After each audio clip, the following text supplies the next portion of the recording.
I don't have enough money for Taco Bell, but what I do have pleases me greatly.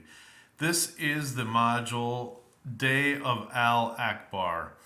And this has the party looking to save their lands and their peoples by trying to find a cup and talisman that is needed for the high clerics of the land to turn the tide against the plague and everything else that's going up against its people.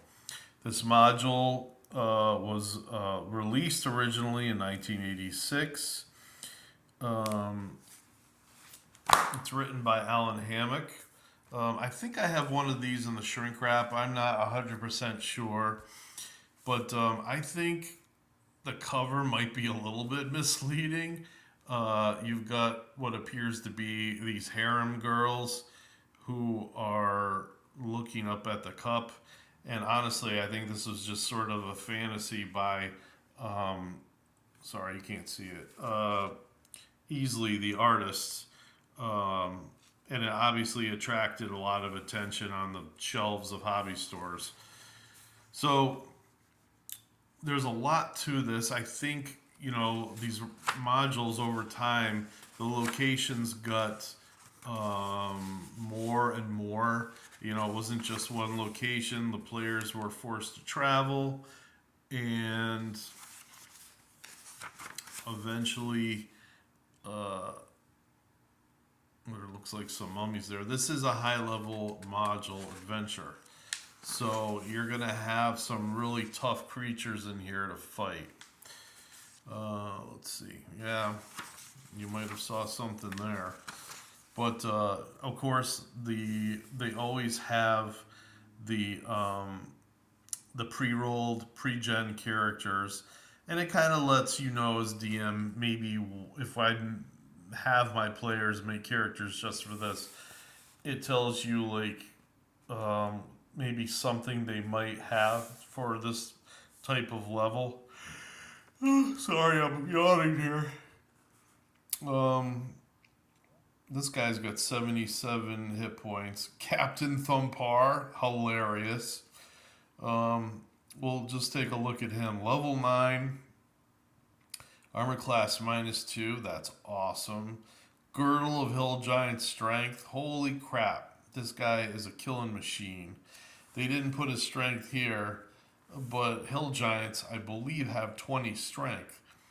So he is going to do a lot of damage. Um, this is Reader de Ritter. Oh my God, who thought of these names? Look at him. He's got to be a Paladin, right? Yeah, level 10. So anyway, you've got those characters there. I think in a perfect campaign or whatever, you've got glossary of names. That's important. They actually had that way back in Gary's Keep on the Borderlands. And here's some more characters. I mean, always fun. Uh, Cake of Fan, Half Elf Ranger, Bracers of Defense, AC2, Two-Handed Sword, +3, Cloak of Elvenkind, Ring of Free Action, No Armor Worn. Whoa, that's pretty good for a Ranger. I wonder if there's any mention of his like having specialization because it doesn't say. But Rangers can have specialization in first edition. Here we go. Here's a wizard.